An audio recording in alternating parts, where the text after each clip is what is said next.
The NFL trade deadline proved to be a monumental one, as numerous stars were moved. While some names were expected, others came as a complete surprise. This was one of the most hectic days in recent memory, both as a Steelers fan and an NFL fan.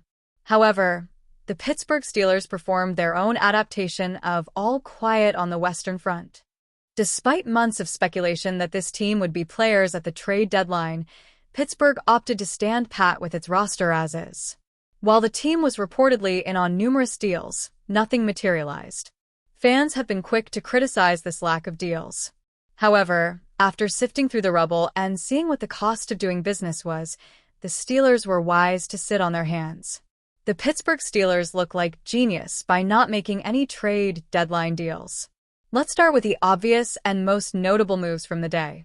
The Jets decided to trade away core defenders Quinnen Williams and Ahmad Gardner.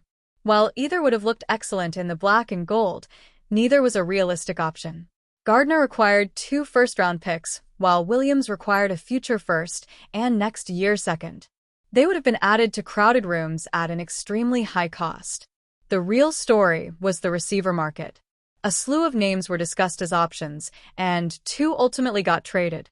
Jakobi Meyers and Rashid Shaheed both found new homes, and each cost a 4th-round pick plus an additional day 3 pick. Both receivers are fine players. Meyers is a low-end starter who will thrive as a second option in the Jaguars' defense. Shaheed is a big play threat who can stretch the field. So, why were the Steelers wise to avoid either player? Simply put, their offense isn't built to feed 2 top receivers. Either would have had to be okay playing second fiddle in a conservative passing offense. Both of these players are set to be free agents next offseason.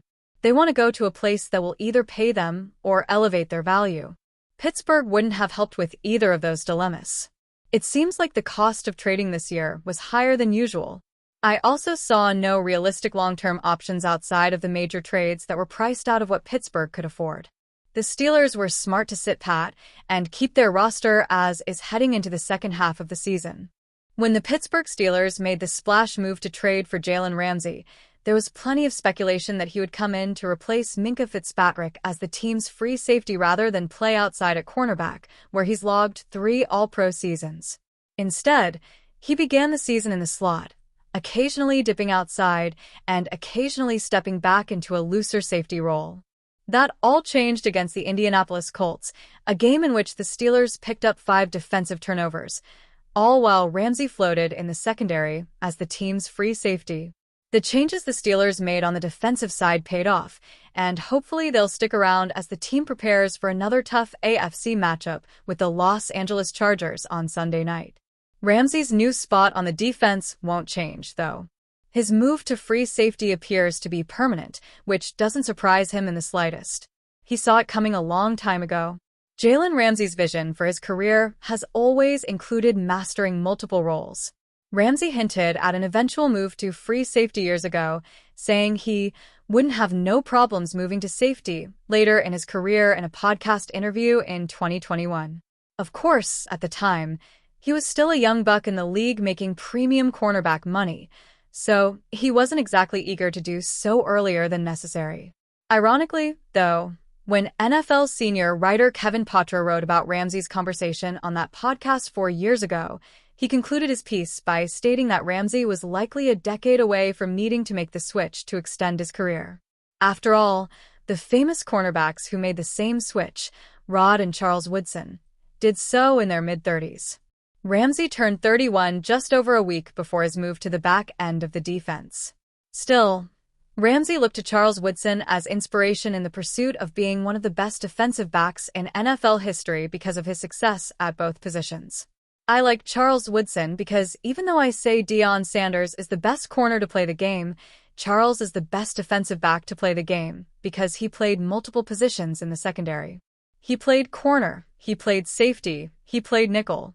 He did a bunch of different stuff, and he affected the game in so many different ways, Ramsey said. At some point in my career, if it takes me there to safety, I would want to do that as well. I want to have a mix of all. Just like Rod and Charles before him, Ramsey was already on a Hall of Fame trajectory before the switch.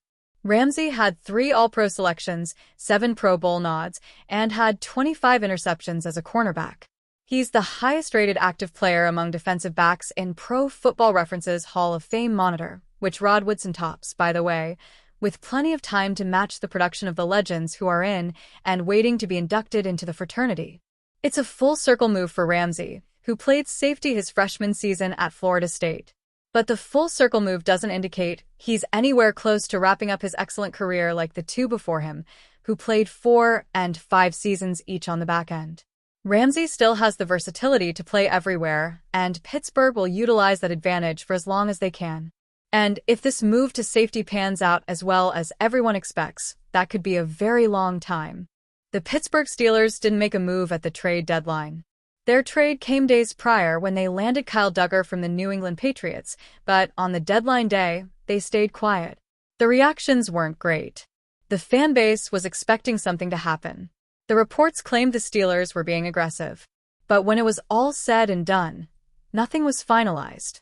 We are an organization committed to winning and winning now, and no stone will go unturned in the search of the players we feel can get us to our goals set by an amazing owner and fantastic fans, a Steelers source told Steelers on SI during the trade deadline. There's still one rock they could turn over, and that rock could make up for any lost talent they didn't acquire during the trade deadline. Asante Samuel Jr. is now available. The Steelers need cornerback help, and if they plan on keeping Jalen Ramsey at safety, that help should come at the slot position, which is where Samuel thrives. He's now healthy and actively looking to sign with a team, and Pittsburgh should have interest. If they can lock up a free agent addition for their biggest position of need, they may walk away from the deadline winners after all, with a solution to their defense no one expected. If Pittsburgh walks away from Week 10 with Kyle Duggar as their starting safety and Samuel working to become their starting slot cornerback, they've won. They only made one trade, and it was the least splashy move of the deadline, but they added 2 key pieces that could be the difference makers to fixing their defense. That's a victory.